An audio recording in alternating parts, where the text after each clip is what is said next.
Welcome to Southern Fried Baseball, brought to you by College Baseball Central, bringing you 90 feet closer to the greatest show on dirt. Here are your hosts. Welcome in, college baseball fans. We are back again with another preview show. It's a fantastic weekend we got ahead. There's a ton of rivalries, ton of rematches, if you will, from last year in Texas A&M, Missouri. Tons of teams kind of looking to get back into it. Nick, how we doing today? It's a busy day. It's a busy weekend too, because we're talking rivalry weekend.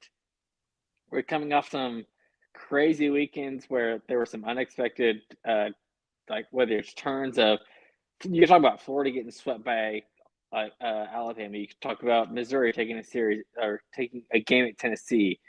The Texas Auburn series was awesome. No matter who would have won that was an awesome series. So now you're going into this gigantic series this weekend where it's like it seems like it's all basically series where it's like who knows who's going to take what, and this could be an extremely busy series where like this weekend could determine a whole lot. Yeah, I think really all we know right now is that Texas and Auburn are very good. Missouri and South Carolina have a lot to do, and then other than that, I mean, it's a really mixed bag. Let's start with that Thursday game that we got coming up here in the next hour. The Oklahoma Sooners are doing their back-to-back road trip after their series win in Baton Rouge. They're heading to Texas to take on the Longhorns. It's the highest-rated matchup between these two teams since 2009. It's the first time I think that there's ever been some real juice behind this rivalry. OU went with a little bit of a surprise switch as LJ Mercilus is the Friday game. They sped him up, with the back-to-back, so it's not as short as it could have been. He's doing Friday to Thursday. Cam Johnson, who has been really bad the last 2 weeks in SEC play, he's going against Luke Harrison. And then the freshman Cord Ranger probably had the outing of the season for him against LSU. Will face off against that big lefty Dylan Volantis. Let's start with that game that we're getting later tonight. LJ Mercilus, Ruger Riojas. It is worth about 4.5 points according to your College Baseball Insiders. Yep. Do you agree with Skip Johnson having the quick trigger on Cam Johnson? Do you think he held on too long? What are you kind of seeing there from him? Yeah, so let me start off with saying like our initial response to this series thought it should be around like 130 minus 100 for Texas. Like it felt like it should be more of a pick'em type game. I was very shocked when it came out last night at minus 220 to open. It was one of those where it's like, wait a second, am I missing something type of game? And it wasn't, because we projected LJ McCurry to get that initial start against tomorrow versus Ruger Riojas today. But the number didn't make much sense. It was almost like I don't even know how to say it. Like it felt like it should be like a parlayable piece, but it's not, because like Oklahoma and Texas have not been far enough apart this year to where it's like we can guarantee one win from the other. So I should say that the metrics don't really like Oklahoma, despite them being as good as they are. I think that they're a little bit late on them. The whole thing, yeah. Here's you an interesting stat, and this comes from our buddy Evan Vith. In innings 7 through 9 over Texas's last 5 games, that's the 2 midweeks in the Auburn series, Texas is 4 for 50 with just the Robbins home run. 3 of those 4 are singles, 2 hits from Rodriguez and 2 hits, obviously, from Robbins, and that's it for what they have. And inversely with Oklahoma, I mean, they had a come-from-behind win against A&M. They ended up scoring late against A&M on Sunday. They came back against LSU. They survived that heavy blow from Case and Evans on Friday against LSU. I ended up going with Texas, but I think that this one wouldn't shock me if OU kind of turned around and beat them. But again, it's very hard to pick against Ruger Riojas, Harrison, and Volantis. For as bad as Texas is at the back end of the bullpen with Burns, for as bad as they are hitting late in games, they still have Ruger Riojas, they still have Luke Harrison, and they still have Dylan Volantis. And that's I think how I feel. What's the look at between us in this series? I think both of you have me 3-1. I think. I'd have to look over this again, but I think Oklahoma steals one at some point. I don't know when. I think Oklahoma's doing a great job. I actually do think they are smart in switching up their rotation.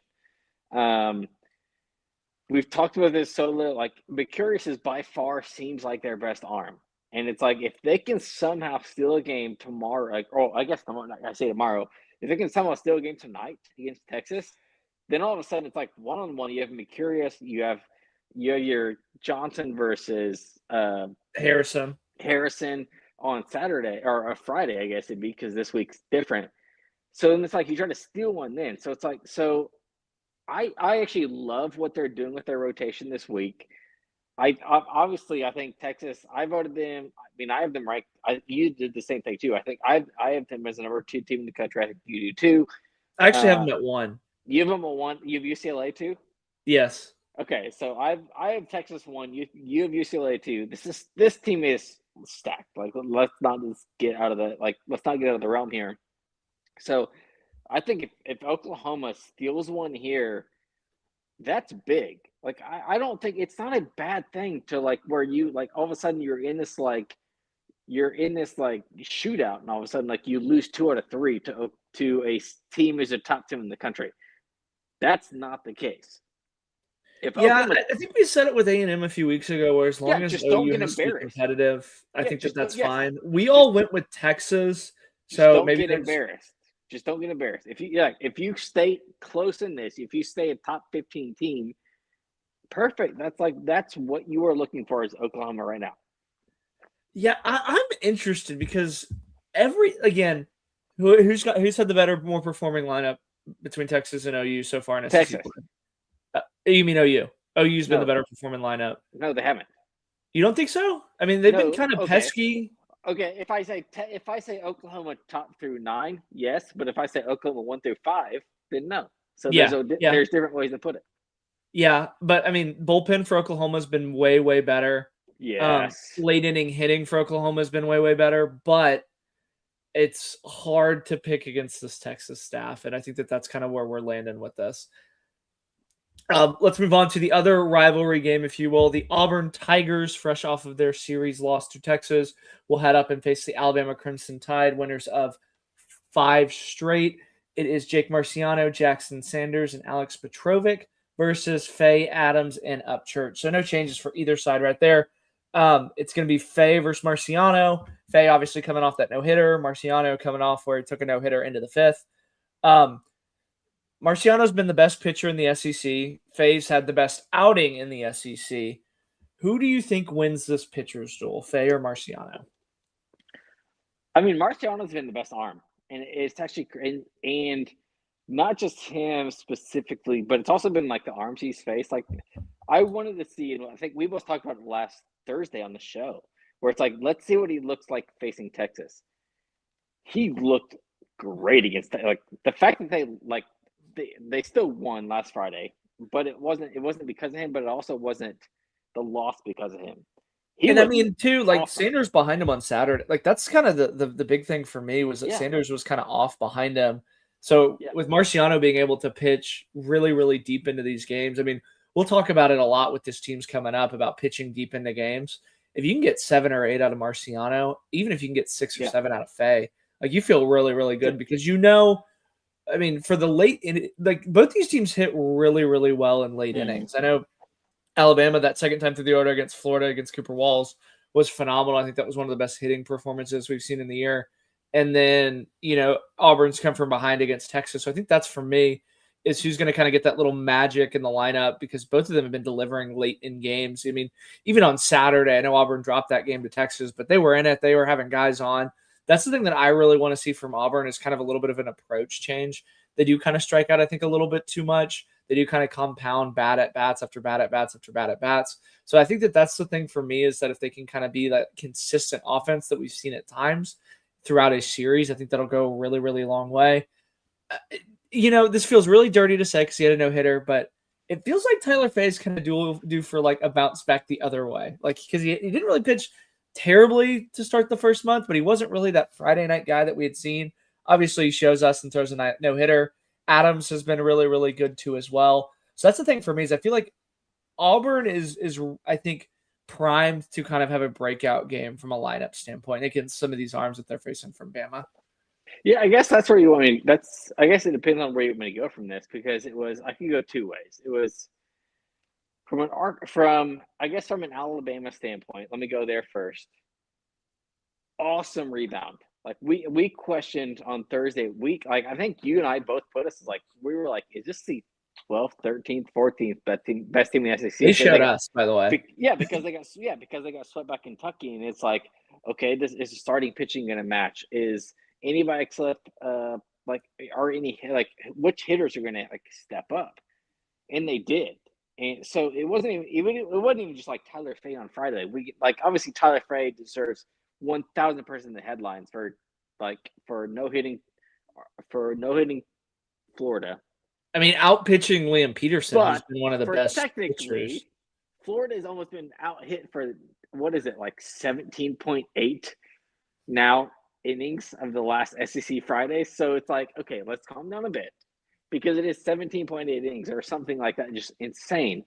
So like there is part of it where it's like, I still need it to be proven, and I feel better about and just to switch it from this point of view, I still feel better about Arkansas, or not Arkansas, sorry, Auburn.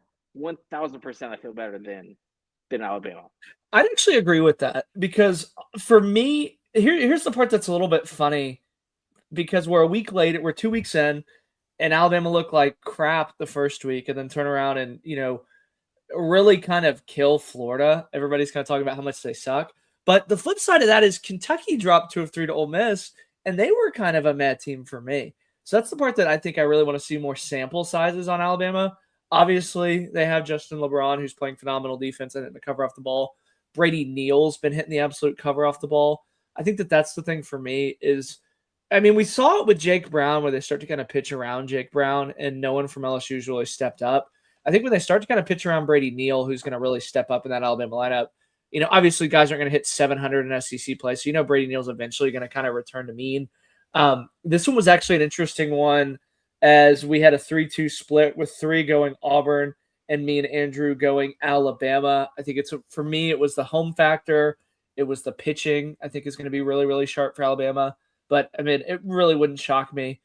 The flip side of that is, I mean, Auburn's a top 5 team in the country. Yeah. And this would be back-to-back series losses. Obviously, they got to kind of go in and steal something on the road with Texas coming in there and taking them. But you mentioned Florida. I think that this is a great segue into them.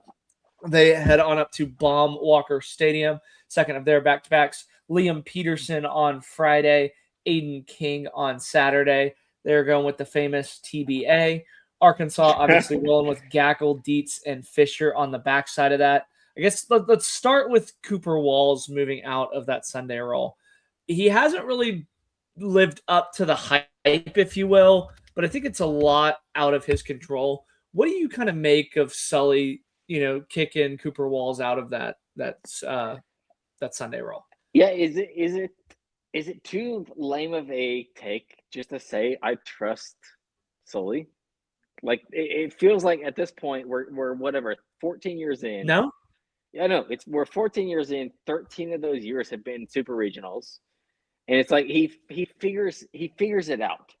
So it's like I hate to say this because it does feel like such a cop out, where it's like he's going to take guys who don't belong in certain places, and he's going to throw them in the bullpen, and he's going to throw certain guys in starters where it just feels awkward, but then it works out by halfway through the year, and then all of a sudden everybody's like, oh my gosh, well, would you look at that?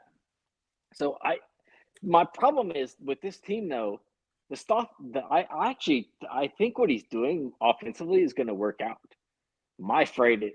I'm so afraid of this offense. Like I feel Florida? like you're probably yes. Or not You're afraid of Florida's offense. Sorry, pitching staff. Sorry. I said I meant to say the last thing I'm afraid of is their offense.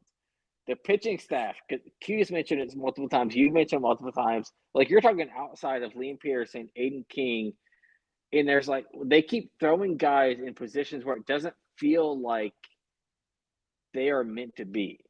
I thought it was a real quick trigger with Cooper Walls, by the way. I don't think Cooper Walls. But it's a weird thing, and it's like they're throwing guys in situations where they should be closers, but then like trying to ask them to go like 2 1/3. Do you, Like, I was just saying, do you think it's that's very the odd. strategy with Cooper Walls is that because they've had such a mixed bag in bullpen, they move Cooper Walls back into the back end of that bullpen, solidify it, and then from there get that mixed bag. You're playing other guys' Sunday teams or Sunday arms. Hopefully you can kind of scratch ones out, but it feels like they're punting Sunday in order to try and win Saturday, and that this is the best way that they can kind of win it, because they're not going to win a shootout, and they really do kind of have to keep these low scoring. Let's transition over to Arkansas. What did you think of kind of those new throwback uniforms that they rolled out? I think those are phenomenal. Wait, really? With Florida real quick, just because. Okay, yeah, we can go back to Florida. Just because we have to touch on this, we can't, like, Florida cannot be relying, if they're going to get no hit on Fridays, they can't just be relying on, we're going to, like, literally no hit or no, like, we can't give up any runs, period, on Saturday, Sunday. Like, there has to be some in between. Blake Sear, finally healthy. Like, they're getting all these guys. Cade Kurland played this entire weekend, fully healthy. All these guys, and they still didn't score. So it's like you can't just keep, if you're Florida, you can't just keep relying on, like, oh, we're going to rely on these offensive guys to come back, and we're going to eventually score runs, but then you don't score runs against, like, some of the worst teams in the SEC.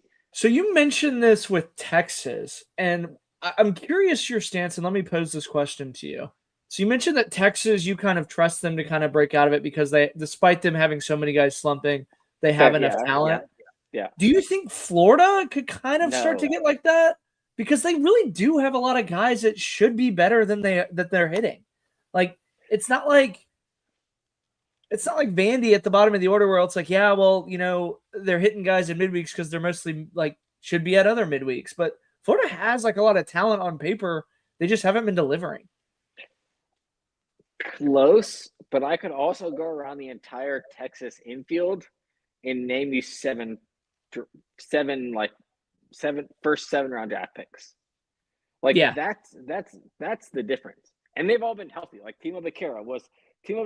So let me just do it real quick because I'm not going to go through the whole line. Don't get me wrong. Timo Becerra was, when he came out of Stanford, it was like, oh my God, here's a guy who can field, but what is his position?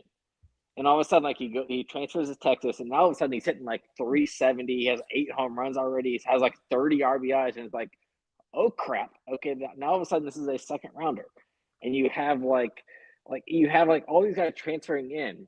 Anthony, well, not even that. It's not no transfer. Anthony Pack Jr., a freshman, literally a true freshman, is now like he hit second in the lineup on Sunday, and is like, this guy might be the real deal where it's like, we need to just hit him on base at all times. Aiden Robbins, I told you, so you and I had this conversation, and I can't wait till we go back on this and rush back on this because it's on our show. It is on the show I did with Matt and Q, where I said Aiden Robbins is going to be the SEC Player of the Year. And this has been, we're now, 2.5 months in. I feel so locked in on that it is unbelievable. Where it's just like, but and it's not the fact that, if he doesn't win it, it's because his stats aren't good enough. But if he does, it's because I think he's been the most impactful transfer. Yes, his impact. Do you see Florida having any of this, like any of that Texas kind of bump? Because I mean, here's their stats. No. Cade Kurland hitting 245, Jacob Kendall 188, Hayden Yost 167, Justin Nadeau. Obviously, these guys don't have the at-bats, but he's 1 for 9. I mean, they're getting a lot. Carson Bowens hitting 250, Landon Stripling's hitting 273. It's been Lawson and Sear at the top of the order, and then that's pretty much been it. Obviously, Sear's been hurt for half the year. Lawson's been out the last 2 weeks. Yeah. That's what I think the difference is, and that's why I'm saying, like, I think with Aiden Robbins, the difference is what he has brought to Texas isn't just the production. It's if you watch any Texas game and you aren't a Texas fan, he's the player you hate, which tells me a ton. Like, he's the one where it's like, I hate this freaking guy because he's the one talking crap. He's the one, like, bat flipping. He's the one jogging everything out. And like for part of it, and it's like if you're against that team, you hate that guy. And it's like I get it, and it can also build it can go two different ways. It can go terribly bad, where it's like they can produce something where it's like, okay, we put everything against you. Or if you are his teammate and everything keeps going correct, and all this like all the energy and all the inflection and everything that he keeps putting into the team keeps exploding, that's like what like we talked about like last week or 2 weeks ago. That's what Drew Gilbert did for Tennessee. That's what like Dylan Beck did for Tennessee, where it's like these teams who aren't technically as talented as maybe some others, if they can get these one or two guys who just explode and make your team better by like just like there's no word to describe it. Mhm. It's a baseball thing. It's a basketball thing. It's like it's just Yeah, it's a sports thing. Yes, I would it's a agree with sports that. thing where it's like if that can explode, you don't know what that number. You don't know what it is. It's just what it is, and that can explode. And that feels like what Robbins is right now for Texas. So I know that we all unanimously picked Arkansas. Do you think that they have any bit of a letdown against Florida? Because obviously on paper, it's Gackle versus Peterson. That kind of feels like either one of those guys could kind of win it. Dietz and King, again, they can kind of wait out the bullpen, and then Fisher against TBA. It's Arkansas at home.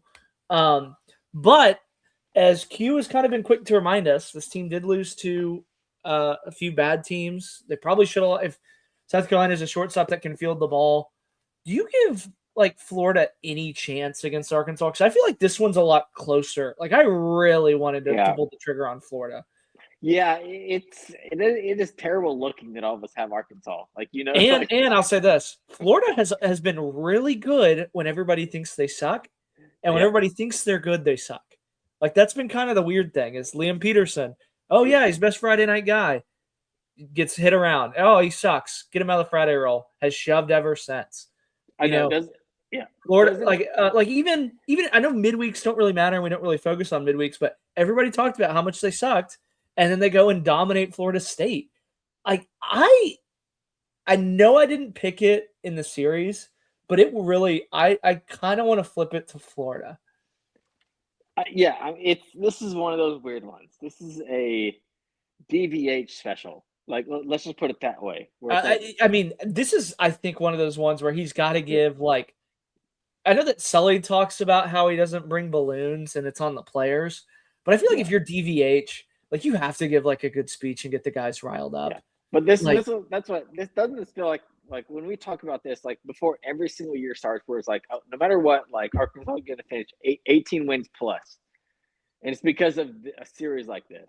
Like I mean they should. I mean they'll probably. I mean I don't know, but they've been so bad at taking care of business. They really have. But they do. But it seems bad. But somehow some raccoon ends up in the fifth row in left center field stands. They cheer something up, and something crazy happens. And I mean, tell me this: like, I mean, Liam Peterson seems better than Gabe Gackle, correct? Yes. Aiden King seems better than Hunter Dietz, correct? Yes. Yeah. So from a starting pitching standpoint, it does feel like the first 2 days should lean Florida, but I can't take anybody at Arkansas, like I said, at Arkansas until proven otherwise. Yeah, I'd agree with that. Let's move on. I wanted to at the beginning. I think no one has them sweeping, by the way. No, but I think who did Arkansas play first? Who did they play very first weekend? Mississippi State. That's right. Okay, yes, because I want to say like 4 of the 6 of us had Arkansas, like had Mississippi State winning, and then all of a sudden I would like to point out that I did not. I had Arkansas. That's fair, but I'm saying like 4 of the 6 of us had it, and it's like, and all of a sudden it's like, okay, DVH, here he goes. SEC starts, and they're just going to win every single one at home. Next on the list, South Carolina goes to Georgia. Josh Gunther against Joey Volchko. Amp Phillips versus Dylan Vignew. And our famous TBA, South Carolina versus Kenny Ishikawa. we all picked Georgia. A lot of us picked Georgia to sweep. This feels like the Monty Lee thing was a nice story for a day, and then Georgia's going to hit 1,000,000 home runs and absolutely kill that. And they're going to be talking about Kevin Schnall instead of Monty Lee being this like Disney story. Is that kind of what you're seeing? Do you give South Carolina any chance? When you put it as any chance, yes, because of we talked about this last Thursday. Also, we said, is Josh Gunther real? And we're like, okay, we're gonna find out like this week. He threw extremely well against Arkansas. Like that ended up going extra innings on Friday, and like that was so. No, that was Saturday. Friday was the firing game. Gunther was ahead on like Thursday or Friday. No, Friday was where they won. It was like 22-0 that they won, or that they lost. Saturday was Saturday was the close. Yeah, I know that because they fired Maneri. They fired Maneri because they got embarrassed so bad, and then Saturday the shortstop beats the ball that they should have won. Okay, for some reason I was thinking Gunther actually threw a good game, but do I give them a chance? Yes, of course, because it's still SEC baseball. These are still two extremely good rosters, but I think you and I both picked this the same. I picked the Georgia sweep. I don't see how. I picked the Georgia sweep. If anything, I don't see how the offense for South Carolina keeps up with the Georgia offense. Like South Carolina offense might score. Like don't get me wrong. Like they might put up some runs, but I don't know how that offense scores enough to keep up with the Georgia offense from what we've seen the last 6.5 weeks. So Josh Gunther's stat line, just because we're really wrong on this one. Yeah, he jumped. He 2 1/3, 6 hits, 6.33 ERA after having 9 ERA. 4 of his 6 hits were home runs and 3 walks. Yeah. I don't think he's going to do that this week. I mean, Georgia loves to hit home runs. Yeah. I think that the story for me actually is Dylan Vigneault in that Saturday role. I mean, he's been absolutely nails for him. He's kind of turned into a cheat code. Yeah. Yes, he's been legit.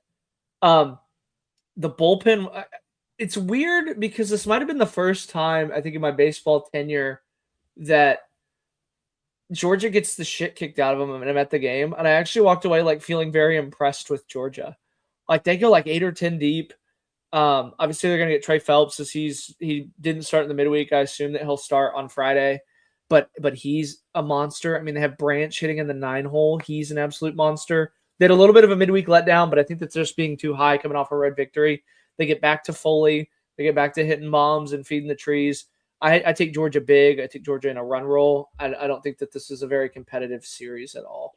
Yeah, no, I don't think we have to spend much time on this one. I think I can't remember if you took a sweep or not. Did you say? I did. I did take a sweep. Okay, I did too. I don't think.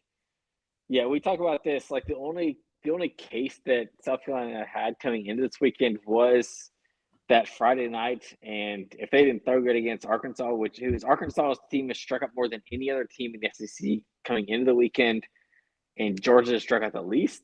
That's a terrible combination.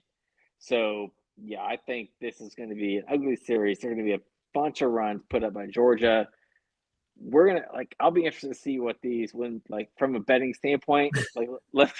Let's see what these team totals and overs were put out at, because this definitely could be an ugly series. Yep, first battle of the series is on paper. Obviously, it's the SEC, but I mean, you'll get to see tape measure home runs from Georgia. We are at the halfway point, so we're going to have Grissom with our home field ad. Before we get back to the action, we've got to tell you about the best gear in college sports. The place to go is Home Field Apparel. Check out the Diamond Classics collection, high-quality throwback jerseys for your favorite team. From the Arkansas Razorbacks to the Vanderbilt Commodores, Home Field has you covered. Home Field's the only apparel partner of College Baseball Central.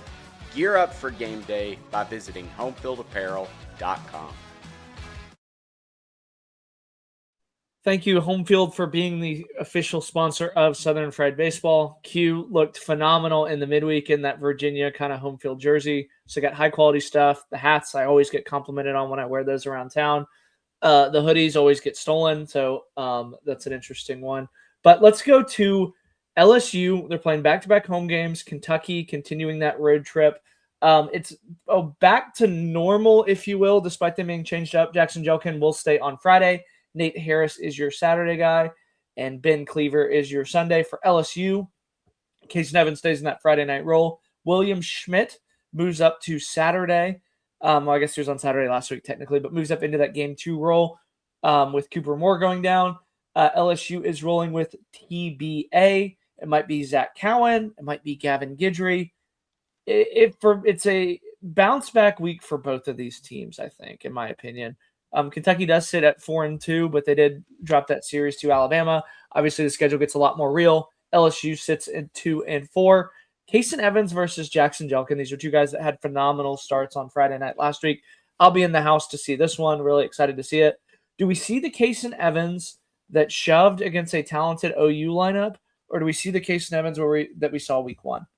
Yeah, so here's where I'm at on this, and and this is why, I think you and I see this a bit differently. I think you took LSU 2-1, right? Yes. Okay, so where I'm looking from a standpoint of is, I think Kentucky's a better it's like Oklahoma 2.0 from an offensive standpoint. So I kind of see it as the way Oklahoma did it is they're not going to beat you by home runs. They're not going to beat you by doubles, triples. They're not going to beat you to death by anybody gap shots. I think Kentucky's the same way, except they're just going to even do worse. Where it's we're going to steal more bases than you. We're going to hit more doubles than you. We're going to hit more triples than you. We could care less about home runs. We will not strike out. We're going to hit my pitches. And it seems like the game that Oklahoma wants to play against Oklahoma that beat LSU is what LSU wants to do. And it's I just saw this a week ago. And it feels for me, Oklahoma's going to play the exact same version, Kentucky's going to play that exact same version, but the better version of it, because there's nothing that I've seen from LSU that, within the last week and a half, that all of a sudden says, okay, this team is ready to flip the script. What tells me that? Nobody's been better. Jake Brown hasn't been better. Stephen Milan hasn't been better. Well, they started to pitch around Jake Brown. I don't know if you've kind of noticed that. Okay, cool. That makes it even worse. And no one's really stepped up. I mean, Cerna's, I think, I'm really curious what they do with Cerna, because you're moving a guy to 4th who should be hitting maybe DHing or 7th in the lineup. That's not a great sign. But I'm really curious what they do with Aaron Beatty, because Aaron Beatty, I'll say that he's the better defensive catcher though, so he will catch. But he hasn't done defensively. And again, it's not really his fault. They've had a lot of balls hit the backstop. They've had a lot better defensively, but but that's also from a standpoint where I'm from, and it actually is hard to describe now, which with everything that umpires look at, but with everything from framing percentage, ball steal percentage, strike steal percentage, all this stuff. Aaron Beatty is whatever was I think it was 28.9% last year, which was in the top 10% in the country, and he hardly ever caught last year, and was still in the top 10 in the country. Well, remember they would bring him in early in the games and let him take one at bat, and then they would get I forget the kid's name, the kid from Indiana State. He would catch Luis Hernandez. Yeah. Yeah, he would catch late in the game, but Aaron Beatty would take a lot of them. I mean, Jordan's talked about how great Aaron Beatty is at receiving. Yeah, correct. Because they tried to bring him. It was whatever. He was plus 28%. So it was so when you think of it, 30% of the game, that was almost 1/6 of the game. Where it's we could half steal strikes. So what would you do if you were Jay right now? Because this is, I think, their 3 biggest question marks. And obviously, Cerna is going to be their first base or DH. Yeah, has to be. Obviously, Caraway kind of plays into this a little bit as Pearson's played third. But what do you do with second base, and what do you do with DH? Because Dardar's been really good at times, but he's also looked completely lost. York, I think, hasn't really lived up to the billing yet. I know that he had a good midweek, and that was kind of promising. Maybe he just needed to kind of flush it. But I think they need somebody to step up, because I think Caraway kind of is really close to where if any of these guys step up, he could find himself out of the lineup. But Pearson's not a very good defender at third base, so I don't know if that's really who Jay kind of wants playing third base. He does. No, you can. Okay, yeah, go ahead. You can, yeah, I was gonna say you can tell he doesn't because he moved. He had a real quick trigger on Saturday. I think you need Dardar. Like you really do need Seth Dardar to step up. Like that's what takes this LSU team from being 2-4 to 4-2 is a little bit better bullpen and somebody stepping up at second base. Because I think York's going to start to come around. The flip side of that is I think Cerna is going to have a freshman moment at times. Curiel, I think, has got to be a little bit better than he has. But I'll say this. I know that there's been a lot of people on social media that have kind of come for Curiel. I mean, he's a quiet guy. Like, at the end of the day, Yeah. I think that's what it is. Like, he's hitting fine. Like, you look at the stats, you look at his ABs, he's hitting fine. It's just he's not Tommy White with a bunch of chains and tattoos and long-ass hair, and he's not Jared Jones where he's going to flip the bat and scream running around the bases. That's just not who he is. Like, he's a SoCal kid that's just going to make his plays. I think that he's going to be fine for that. But they got to get something. York's got to start clicking. Dardar's got to start clicking. Caraway has to start clicking. And that's, for me, the difference is they can kind of ride these late bullpen things. So if you get a bigger lead, I know that's kind of crazy to say, but they got to take better at bats at the dish, and it'll alleviate some of these bullpen issues that they have. Yeah, here's the thing is it's like Curiel almost had a too good of a year last year for himself. Like which is I would agree with that. Yeah, it's like he was the freshman of the SEC, like damn near almost the player of the year in the SEC last year, hitting like I think he hit like 370 with like 20-something doubles and like his on base. I should say Volantis was the freshman of the year, but Curiel put up a freshman of the year type season. Yes, offensive. His on base percentage is like 420, and this was like as a true freshman. It's like I mean, he was on base every game but one. Yeah, he's such a team that won the national championship. Like set your bar so high, and now from where you're at, here's where. So the problem is, and like let me just go back to like where you started it.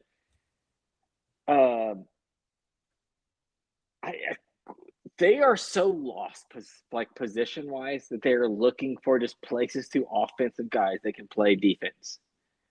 Like Trent Caraway has never played defense, like has never played second base in his life, and they moved him to second base this past Saturday just because they wanted to keep him in the lineup, just so they could put Pearson at third, and they have. I mean, like I will. Yeah, say, but they flip him a lot. I don't know if that came up on TV. That was literally the second thing coming up was that they literally would flip Caraway and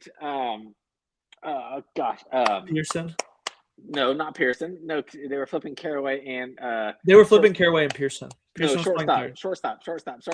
Milam? No, they weren't flipping Milam. No. Time out. It was Pearson and no, because they were having Milam playing second base in the deep second place spot when they were doing the deep like the shifts. I'll have to see it. I didn't really notice that, but I'll keep an eye out for that. I saw that because they were putting Milam in that deep second base spot when they were doing the deep shifts. So then it was like no matter like whoever the best fielder was, which obviously is always Milam, they were putting him in the best spot where it's like, hey, we can play here.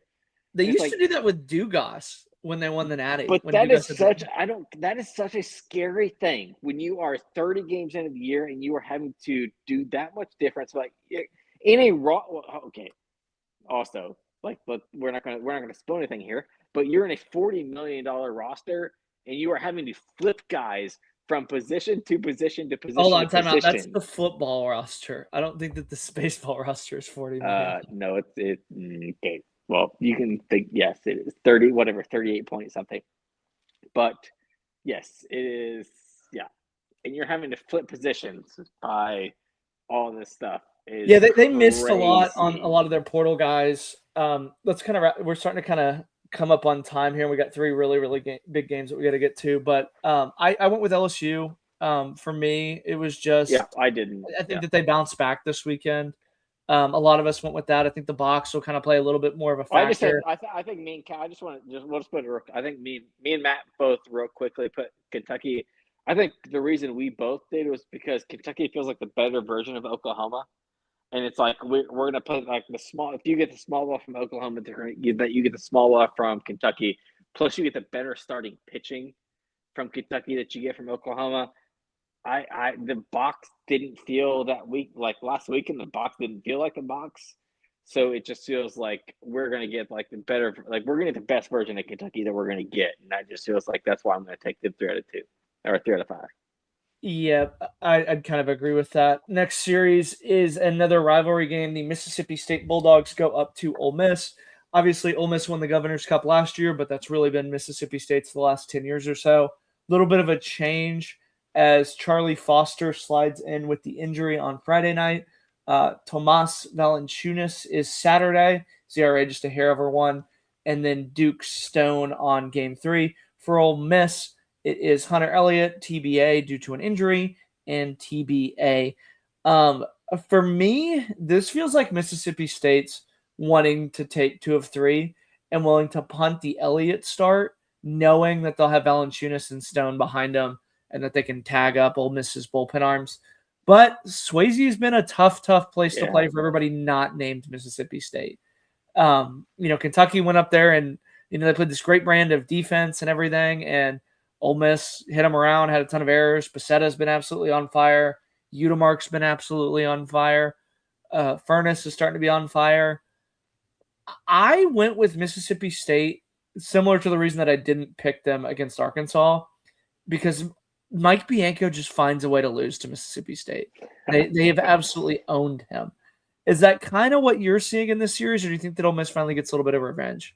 I'm going to go a little bit opposite. I'm going to say Mississippi State finds a way to win against Mississippi State. I think this is where like the O'Connor factor finally clicks on more than the Bianco factor for Ole Miss. I think this is a factor where it's like, okay, this needs to be a team where it's like, hey, like we need to flip the switch from, and we've seen it. Like I don't know, like you and I have discussed this, and we've discussed it no matter how many shows you and I have been on for the last 2 to 4 weeks, where it's like, where does Mississippi State feel like they become a contender to an actual national title contender? Like, where's that switch? This feels like this could be that switch, where it's like if they take 2 of 3 at Ole Miss, and they become probably the number 2 or 3 team in the country after this midweek against what they did against Southern Miss as well, just absolutely dominating them. This feels like that week where it's like they flip that switch to, we aren't just your normal like 10 to 5 team in the country. We are your actual like 5 to 2 team in the country, and we have a real shot at this whole thing. I feel like they already are for me. I know that they're 1-1 technically in SEC series, but they went up to Baum and did. I think they played fine. Obviously, they did what they were supposed to. I mean, they absolutely killed Vandy last week. I think they keep it rolling. That's the thing for me, is they've rolled out. Let me see, because I had the stat handy. If you'll give me a second, 21 different lineups in the 25 games that they've played. Yeah. 22 unique lineups in the 25 games that they've played. The most common lineup that has only been used 4 times is Teal, Reese, Sullivan, Stallman, Fry, Woodson, Parker, Malinowski, and Chance, which, by the way, I know we said it a few weeks ago about who's like really good at hitting down at the bottom of the order. I told you, Chance, man. Chance has been absolutely nails. I love that guy. I love that guy so much. Parker obviously had the big freshman moment step up last week. Teal, I think one of the most underrated players in the country. Not overrated, underrated. Garrick Fry has been really good for them. Yeah, I think for me, this is going to be a shootout. Like this is going to be like, you know that scene in like a Bronx Tale where they lock the door with the bikers? That's what this series kind of feels like for me. Like this is like a lock the door series. And then one guy's going to come out on the other end. It's going to be a violent series. These two teams absolutely hate each other. These fan bases absolutely hate each other. It's going to be a fun time. Probably the biggest circle of the calendar for me personally, and for probably a lot of people in the country, the Texas A&M Aggies go up to Missouri to enact their revenge from what they did last year. It is Shane Sadeo on Friday, Moss on Saturday, Aiden Sims on Sunday. Missouri is going Josh McDevitt, Brady Kellenbrink, and TBA. You thought there was maybe a little bit that they would speed Sims up, but obviously they're rolling with their guys. What does Texas A&M have to do to, I guess, get the monkey off their back against these Missouri Tigers for your old boy Michael Early? Score runs. I think that's honestly the end of it. I actually do because we've talked about this. I actually really love Kellen Brink for like Missouri can throw. Like there's 2 starters on Fridays and Saturdays are actually legitimate this year. They're actual SEC pitchers compared to what they've had the last 4 or 5 years. If A&M could score on them though, like A&M can't keep up, and that's where the difference comes in. If you think of it, like when teams go up to Missouri, some teams struggle. Like Auburn, like we talk about this, like Auburn, like everybody's like giving crap for Tennessee losing a game to A&M or to losing a game to Auburn last week. Missouri. But to Missouri last week, but Auburn was 2-0 in the 8th. They went extra innings on Saturday and then blew them out on Sunday. Year before that, this time of year, they swept Tennessee, who ended up going to Omaha. It's like this, like when they get teams up in Columbia, Missouri early in the year, they can surprise some people. So A&M cannot take this secretly. I think what actually helps them is that they got swept by Missouri last year. I want to say, like, imagine if they didn't get swept by Missouri last year, this might be like one of those where it's like they might go up there and sleepwalk. But I want to say, like, the fact that they were the only team to lose 3 games to Missouri last year, it makes me feel like this team might just be like, you know what, we are going to, for lack of better words, we're going to beat their ass because we can't take this 2 years in a row. Yes. Here's you a surprising stat, by the way. A&M has chased both starters on Friday in the 2nd inning. The ERA, obviously, it's a little bit skewed, but it's in the 30s. Outside of that, A&M's ERA for opponent's ERA is in the 2s. So I think that they got to do a good job when they chase Josh McDevitt, if they chase him early, of punishing Missouri in the bullpen.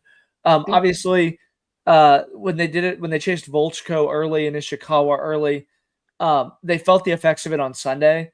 But I think against a team like Missouri that doesn't have the pitching depth, you have to do that early and often. So you get into Missouri's kind of late inning stuff on Saturday. For as good as we've talked about Missouri, their Achilles heel is they always run out of gas on Sunday.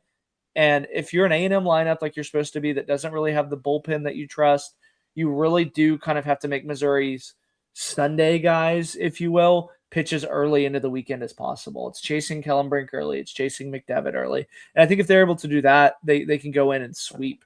I actually predicted them to sweep, ironically, for as good as high as Missouri as I've been on. A&M's kind of been treading water, if you will. I know they're 2-4 in the SEC, but they faced 2 top 5 teams. For me, that this is where we kind of see if A&M's for real or not. I know it's Missouri, and I know they should take care of business, but again, they lost to Missouri last year. Yeah, I mean, I think I don't know what you picked. I think Missouri steals one here. I don't know which day. I don't know how. This is going to be there's going to be a weird day, whether it's Friday, Saturday, Sunday. There's going to be some weird game where I think Missouri actually steals one. And I don't think it'll be an extreme shock because you and I both have South Carolina right now is the worst team in the SEC, where it's like we think Missouri could probably win. Like, imagine it if they win 6. I have Vandy below Missouri right now, by the way. I wanted to kind of get that into the mic. Yeah, get that deep into the mic. That was, yeah, you might as well have swallowed it. But I'm saying, okay, so if you're thinking Missouri wins 7 or 8 games this year, you're basically planning on them winning a game or 2 a series, like, or at least a game a series, basically. Yeah. So you're thinking of them series. You're thinking of them stealing a game this series. You don't know. I don't know when it's going to be because I don't think it's Aiden Sims. I don't know. Could it be Weston Moss? I don't know. I don't know. This feels like it seems the end of the line for Weston Moss. Wouldn't you agree that this feels like the end of the line? Like if he comes out, if he comes out, if he pitches like he has the last 2 weeks, you have to feel like he's out of that Saturday role. But who can they replace him with? I mean, you're the Texas A&M guy, so you tell me. Fresh corn. You tell me. I mean, that's what I mean. They have 4 options to start. Darden started at Clemson. Okay. Oh, good grief, dude! If they start Ethan Darden, but yes, they might as well just fire early on the spot if they fire Ethan Darden. Hell no. I wouldn't hate because his whole thing at Clemson was when he was really good, he was really No, good, he and was when he was never really no, bad, he was spell really that. bad. No, stop. I'll No. like okay, you'll know 3 batters in if Ethan Darden has it, and if he doesn't have it, you roll out Weston Moss. Is that too mad No. scientisty? Yes, that's way too mid-scientisty. Like, because now at this point you've wasted 2 pitchers, and especially as A&M, you only have 7 total, and all of a sudden 2 of them are done by the first inning. You're out. I think 7's a little high, by the way. Oh, okay. So you wasted 5 of them by 5 innings in. So no. So here's what I'm at. Yes, I think we all picked A&M's going to win 2 of them. I think, and the only reason I think A&M wins 2 because they literally just because I think the offense outscores them, which is a scary thought because it's like going into the rest of the year. It's like when you think of the rest of their schedule. I think they still have Arkansas. I think they still have Tennessee on the schedule. I don't think they play Arkansas. I thought they had Arkansas, Tennessee. I'm trying to think who they still had. Texas, I know they have, right? They still have Texas. They have Vanderbilt. So this is where, like, if you're A&M, if you're offense reliant only, it's not great.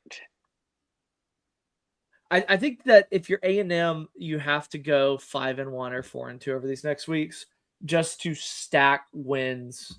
That's because that back half of the schedule is so brutal. That's what I was trying to remember. I remember that. They have Texas, LSU. Lost. Actually, I mean this like. Well, but the flip side of that is LSU might figure it out against them. Florida might figure it out against them, and they get Auburn, Ole Miss, Mississippi State. No, Florida, they're not going to be able to touch. No, dude, Aiden King and Liam Peterson are going to no-hit both of them. That might be 1-0 both games because that's going to be ugly. Yeah, they got to stack up wins. Our final one of the series is another one of our rivalries. The Tennessee Volunteers head west to Nashville to take on the Vanderbilt Commodores.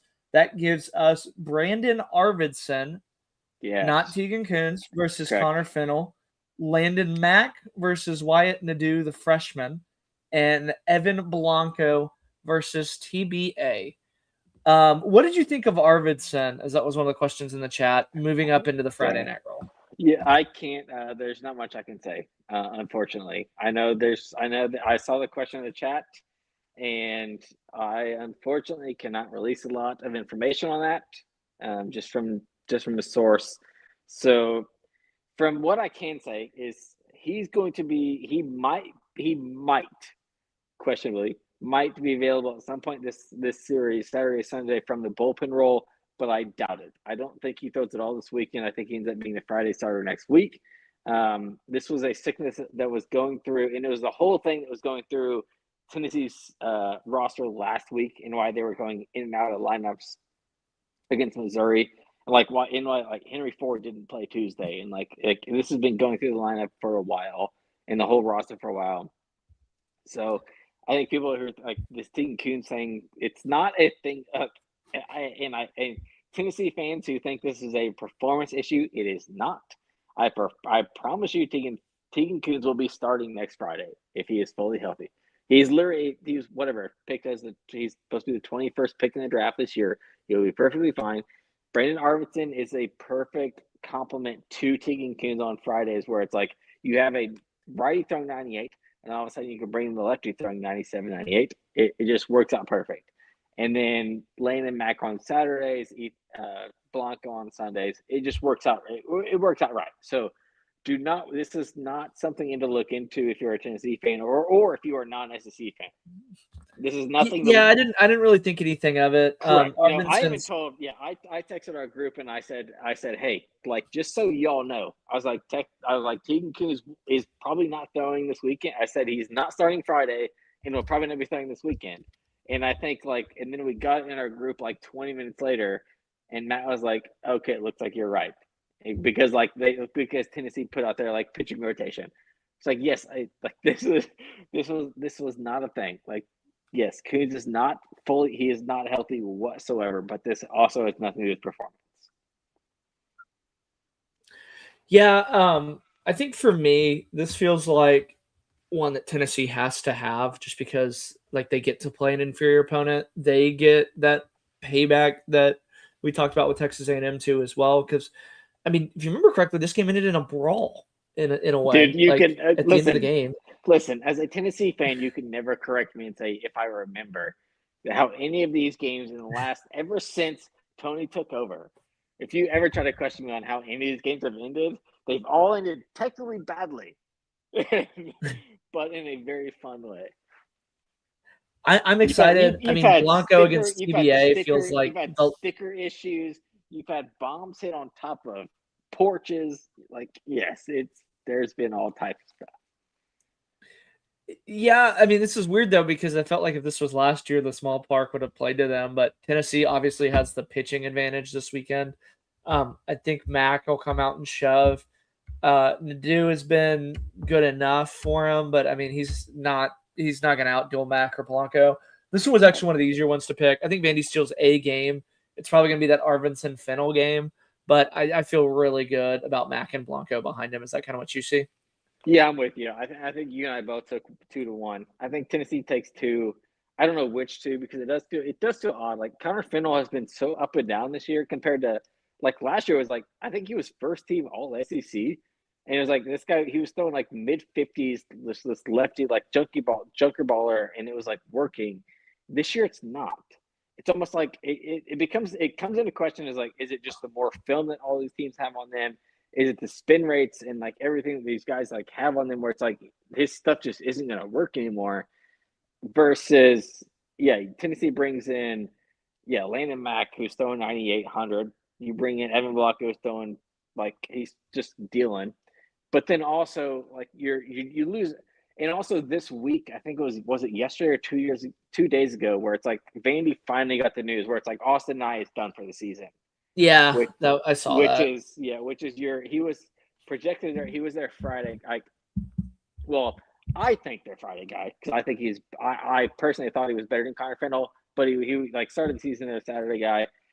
That's like one of those mental things where it's like, okay, we lose our second best arm. And we're already struggling. It's like, how do you recuperate from that? It's like, so some teams can like use it as a lift and just go nuts afterwards. And some teams just absolutely fall flat and just say like, okay, let's move on to next year. You never know how teams are going to react. And I think Austin Nye is like right in that dead center of that spot where it's like, you have no clue. So like there's only like 2 ways these 2 teams can go. I think Tennessee, and I've seen ticket prices for this week. The lowest one's like $270 right now. Jeez. Because it is 270. It's 78% Tennessee fans versus. They took it over last time they were there. Yeah, it's 78% Tennessee fans versus Vandy fans right now. So it's going to be ugly, and I guess we'll see how this goes Friday night. We picked a clean sweep for the Tennessee Volunteers. That is all that we have time for. We have OU Texas coming up next. Nick and I are going to be live tweeting that entire game. So if you see us, come hang out. Thanks everybody for tuning in. We'll be back here Monday at 7/6 Central normal time. I'll be at LSU Kentucky on Friday. That's my only SEC game this week, but it should be a fun weekend. See everybody next week.